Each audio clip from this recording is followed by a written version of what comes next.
ആ സമയത്ത് അല്ലാഹുവിന്റെ റസൂൽ ചോദിച്ചു, ജിബ്രീലേ, എപ്പോഴെന്റെ മുന്നിൽ വന്നാൽ നിന്റെ മുഖത്തൊരു പുഞ്ചിരി കാണുമല്ലോ, വളരെ സന്തോഷത്തോടെയാണല്ലോ കടന്നു വരുന്നത്. എന്തു പറ്റി ജിബ്രീൽ, എന്തു പറ്റി ജിബ്രീൽ? യാ റസൂലല്ലാഹ്, നരകം കണ്ടിട്ട് വരുന്ന വഴിയാ നബിയേ, നരകം കണ്ടിട്ട് വരികയാണ്. അല്ലാഹുവിന്റെ റസൂല് ചോദിച്ചു, നിനക്കും നരകത്തെ പേടിയാടോ? നിനക്കും നരകത്തെ പേടിയാടോ? അല്ലാഹുവിന്റെ പ്രവാചകൻ നരകത്തെ കുറിച്ച് ചോദിക്കുമ്പോ ജിബ്രീൽ എന്ന മലക്ക് പറയുകയാണ്, യാ റസൂലല്ലാഹ്, അല്ലാഹു നരകത്തെ കത്തിച്ചത് 3000 കൊല്ലമാ നബിയേ.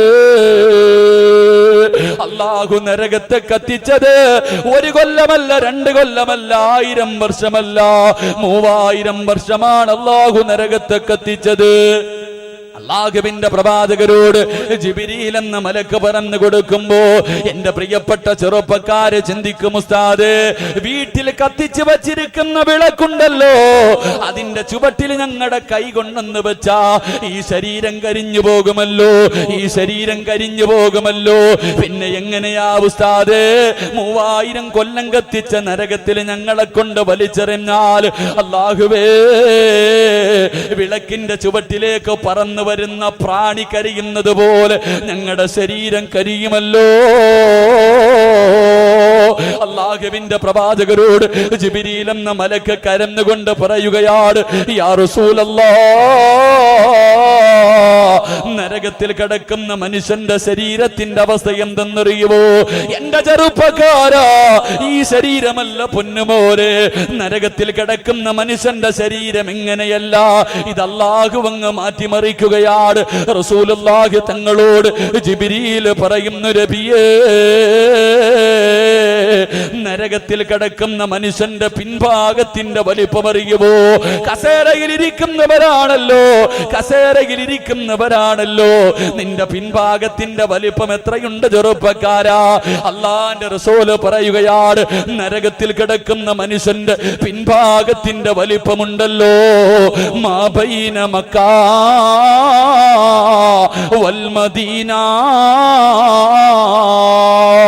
അല്ലാഹുവിന്റെ റസൂലിനോട് പറഞ്ഞു കൊടുക്കുകയാണ്, നരകത്തിൽ കിടക്കുന്ന മനുഷ്യന്റെ പിൻഭാഗത്തിന്റെ വലിപ്പമുണ്ടല്ലോ, അത് മക്കയുടെയും മദീനയുടെയും ഇടയിലുള്ള ദൂരമാണെന്ന് നബിയുനാ റസൂലുള്ളാഹി സല്ലല്ലാഹു അലൈഹി വസല്ലമ തങ്ങള് മക്കത്തും മദീനയിലും ജോലി ചെയ്യുന്നവരുണ്ടല്ലോ. അല്ലാഹുവേ, ഹജ്ജിനും ഉംറയ്ക്കും പോയവർക്കറിയാം, മക്കയുടെയും മദീനയുടെയും ഇടയിലുള്ള ദൂരം എത്രയാ? 375 കിലോമീറ്റർ ആണ് ചെറുപ്പക്കാരാ. അല്ലാഹുവിന്റെ റസൂല് പറയുകയാ, നരകത്തിൽ കിടക്കുന്ന മനുഷ്യന്റെ പിൻഭാഗത്തിന്റെ വലിപ്പമുണ്ടല്ലോ 375 കിലോമീറ്റർ ഉണ്ടാകുമെന്ന് ലോകത്തിന്റെ നേതാവ് ത്വാഹ റസൂലുള്ളാഹി സല്ലല്ലാഹു അലൈഹി വസല്ലമ തങ്ങള് മക്കയുടെയും മദീനയുടെയും ഇടയിലുള്ള ദൂരം പറഞ്ഞാ പെട്ടെന്ന് മനസ്സിലാകണമെന്നില്ല. എന്റെ പ്രിയമുള്ളവരെ, സമസ്തയുടെ സമ്മേളനത്തിന് പോയവരുണ്ടാകുമല്ലോ, കാസർഗോഡ് നിന്ന് സമസ്തയുടെ 90ാം വാർഷികത്തിന് പോയവരുണ്ടാകുമല്ലോ. ഒന്ന് ചിന്തിക്ക ചെറുപ്പക്കാരാ, കാസർഗോഡ് മുതൽ ആലപ്പുഴ വരെയുള്ള ദൂരം ഒന്ന് ചിന്തിക്കടാ. നരകത്തിൽ കിടക്കുന്ന മനുഷ്യന്റെ പിൻഭാഗത്തിന്റെ വലിപ്പം 375 കിലോമീറ്റർ ആണെന്ന് ത്വാഹ റസൂലുള്ളാഹി. ആലപ്പുഴയെ പോയവർക്കൊക്കെ ദൂരം അറിയാലോ, ഒന്ന് കൂട്ടി നോക്ക്, നരകത്തിൽ കിടക്കുന്നവന്റെ പിൻഭാഗത്തിന്റെ വലിപ്പം ഇത്രയാണെന്ന് നബിയുനാ റസൂലുള്ളാഹി സല്ലല്ലാഹു അലൈഹി. നരകത്തിൽ കിടക്കുന്ന മനുഷ്യൻ ഇരിക്കുന്ന ചെറുപ്പക്കാരൊക്കെ ബുദ്ധിയുള്ളവരാണല്ലോ. ഒരു ചുമല് 2 ചുമലൊന്ന് തിരിഞ്ഞു നോക്ക്, 2 ചുമലിലും ഇവിടവും എത്ര നീളമുണ്ട്. മഹാനായ റസൂലുള്ളാഹി സല്ലല്ലാഹു അലൈഹി വസല്ലമ തങ്ങൾ പറയുന്നു, നരകവാസിയുടെ ഒരു ചുമലിൽ നിന്ന് മറു ചുമലിലെത്താൻ 3 ദിവസം രാവും പകലും നടക്കണമെന്ന് ലോകത്തിന്റെ നേതാവ് നബിയുനാ റസൂലുള്ളാഹി സല്ലല്ലാഹു അലൈഹി. ഇവിടുന്ന് 3 ദിവസം രാവും പകലും മുടങ്ങാതെ നടന്ന എവിടെ വരെ എത്തും? പയ്യന്നൂര് വരെ എത്തിയോ? കാഞ്ഞങ്ങാട് വരെയെങ്കിലും എത്തുമായിരിക്കില്ല. കാഞ്ഞങ്ങാട് വരെയെങ്കിലും എത്തുമല്ലോ. 3 ദിവസം രാവും പകലും നടന്ന ഈ ചുമലിൽ നിന്ന് ഈ ചുമലിലെത്താൻ 3 ദിവസം നടക്കണമെന്ന് നബിയുനാ റസൂലുള്ളാഹി സല്ലല്ലാഹു അലൈഹി. നരകത്തിൽ കിടക്കുന്ന മനുഷ്യന്റെ പല്ലുണ്ടല്ലോ, പല്ല്. നിന്റെ ഗ്ലാമർ അതിലല്ലേ, നമ്മുടെയൊക്കെ ഗ്ലാമർ അതിലല്ലേ. അള്ളാന്റെ റസൂൽ സല്ലല്ലാഹു അലൈഹി വസല്ലം തങ്ങൾ പറയുന്നു, നരകത്തിൽ കിടക്കുന്ന മനുഷ്യന്റെ പല്ലിന്റെ വലിപ്പം. ഉംറയ്ക്ക് പോയവർ ഉഹുദ് മല കണ്ടിട്ടുണ്ടാകുമല്ലോ, ഉഹുദ് മല കണ്ടിട്ടുണ്ടാകുമല്ലോ. എത്ര കിലോമീറ്റർ ഉണ്ട് ഉഹുദ് മല, എത്ര കിലോമീറ്റർ ഉണ്ട്. ഉംറയ്ക്ക് പോകുമ്പോ പറഞ്ഞു തരാറുണ്ട്, ഉഹുദ് മല ഇങ്ങനെ കാണിച്ചു തരും. അള്ളാന്റെ റസൂൽ സല്ലല്ലാഹു അലൈഹി വസല്ലം തങ്ങളോട് പട്ടിണിയായിട്ട് പ്രവാചകന് വയറ്റത്ത് കല്ല് വെച്ചിട്ട് വീട്ടിൽ കിടന്നിട്ട് ഉറക്കം വരാതെ ഇറങ്ങി നടന്നു പോകുമ്പോ ജിബ്രീൽ അലൈഹിസ്സലാം വന്നിട്ട് പറഞ്ഞു, നബി എന്തിനാ ഇങ്ങനെ പട്ടിണി കിടക്കണേ, ഒന്ന് പറ നബിയെ, ഈ കാണുന്ന മല ഞാൻ സ്വർണ്ണമാക്കി തരാൻ നബിയെ, കൂടെ നടക്കുക എവിടെ പോയാലും. അള്ളാന്റെ റസൂൽ സല്ലല്ലാഹു അലൈഹി വസല്ലം തങ്ങൾ പറയുന്നു, നരകത്തിൽ കിടക്കുന്ന മനുഷ്യന്റെ പല്ലിന്റെ വലിപ്പം ഉഹുദ് മലയോളം ഉണ്ടാകുമെന്ന് നബിയുനാ റസൂലുള്ളാഹി സല്ലല്ലാഹു അലൈഹി. നരകത്തിൽ കൊണ്ടിട്ട കത്താൻ ഇത്തിരി താമസിക്കും ചെറുപ്പക്കാര. കൈയുടെ തൊലിയുണ്ടല്ലോ, ഈ തൊലി കൊണ്ടുപോയി എന്ന് വിളക്കിൽ കാണിച്ച കരിഞ്ഞു പോകും. പക്ഷെ നരകത്തിൽ കിടക്കുന്ന മനുഷ്യന്റെ തൊലിക്കട്ടി എത്രയെന്നറിയോ? നരകത്തിൽ കിടക്കുന്ന മനുഷ്യന്റെ തൊലിക്കട്ടി എത്ര? അള്ളാന്റെ റസൂൽ സല്ലല്ലാഹു അലൈഹി വസല്ലം തങ്ങൾ പറയുന്നു, അവന്റെ തൊലിയുടെയും അവന്റെ തൊലിയുടെ അടിയിലുള്ള മാംസത്തിന്റെയും ഇടയിൽ 365 ദിവസം 1 വർഷത്തെ വഴിദൂരം ഉണ്ടാകുമെന്ന് നബിയുനാ റസൂലുള്ളാഹി സല്ലല്ലാഹു അലൈഹി. 1 വർഷത്തെ വഴിദൂരമുണ്ട്. നിന്റെ തൊലിയുടെ കട്ടി എത്രയായിരിക്കും? കത്താൻ കുറെ സമയമെടുക്കും. അള്ളാഹു നമ്മളെ കാക്കുമാറാകട്ടെ, അള്ളാഹു നമ്മളെ കാക്കുമാറാകട്ടെ. എന്റെ പ്രിയമുള്ള സഹോദരങ്ങളെ, ഇതാണ് നരകമെന്ന് പ്രവാചകൻ സല്ലല്ലാഹു അലൈഹി വസല്ലമ തങ്ങളോട് മഹാനായ ജിബ്രീൽ അലൈഹിസ്സലാം പറഞ്ഞു കൊടുക്കുമ്പോ, അള്ളാഹുവിന്റെ പ്രവാചകനോട് അള്ളാന്റെ റസൂലിനോട് നരകത്തെ കുറിച്ച് പറഞ്ഞു കൊടുക്കുമ്പോ അള്ളാന്റെ റസൂല് കരഞ്ഞുകൊണ്ട് പറയുന്നു, ജിബ്രീലേ, ഒന്ന് നീയൊന്ന് നിർത്തുവോ, ഒന്ന് നീയൊന്ന് നിർത്തുവോ. ഇനി എനിക്ക് നരകത്തെ കുറിച്ച് കേൾക്കണ്ട. ഇനി എങ്ങാണം നരകത്തെ കുറിച്ച് എന്നോട് പറഞ്ഞാ എന്റെ ഹൃദയം പൊട്ടി ഞാൻ മരിച്ചു പോകും ജിബ്രീൽ.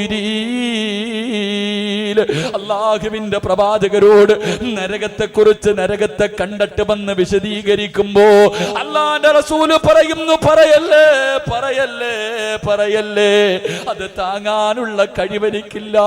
ഇനി നരകത്തെ കുറിച്ച് പറഞ്ഞാ എന്റെ ഹൃദയം പൊട്ടി മരിച്ചു പോകുമെന്ന് ലോകത്തിന്റെ നേതാവ് പറയുമ്പോൾ അള്ളാഹുവിന്റെ റസൂലിരുന്ന് കരയുകയാണ്, ജിബ്രീൽ അലൈഹിസ്സലാമിരുന്ന് കരയുകയാ. അള്ളാന്റെ റസൂല് ചോദിച്ചു, ജിബ്രീലേ, നീ എന്തിനായിരുന്നു കരയുന്നത്? ജനിച്ച കാലം മുതൽ മരിക്കുവോളും അള്ളാഹുവിനെ ഇബാദത്ത് ചെയ്യുന്ന മലക്കാണല്ലോ, എന്തിനാ നീ ഇരുന്ന് കരയുന്നത്? യാ റസൂലല്ലാഹ്, എനിക്കും പേടിയാ നബിയേ. ഞങ്ങളുടെയൊക്കെ ഉസ്താദായിരുന്ന ശൈത്താൻ തലതിരിഞ്ഞു പോയല്ലോ. ഞങ്ങളുടെ ഉസ്താദായിരുന്ന ശൈത്താൻ പോലും തലതിരിഞ്ഞു പോയല്ലോ നബിയേ. അങ്ങനെ സംഭവിച്ചു പോയാ അള്ളാഹു എന്നെ നരകത്തിലേക്ക് വലിച്ചെറിയുമല്ലോ. എന്റെ പ്രിയമുള്ളവരെ, രണ്ടുപേരും ഇരുന്ന് കരയുകയാണ്. അതുകൊണ്ട് എന്റെ പ്രിയപ്പെട്ടവരോട് അള്ളാഹുവിന്റെ പ്രവാചകൻ പറയുകയാ, ഈ നരകത്തിലേക്ക് നമ്മളെ കൊണ്ട് വലിച്ചെറിയുമല്ലോ, ഈ നരകത്തിലേക്ക് നമ്മളെ കൊണ്ട് വലിച്ചെറിയുമല്ലോ. കാരണം നമ്മൾ ചെയ്യുന്നത് എന്താ?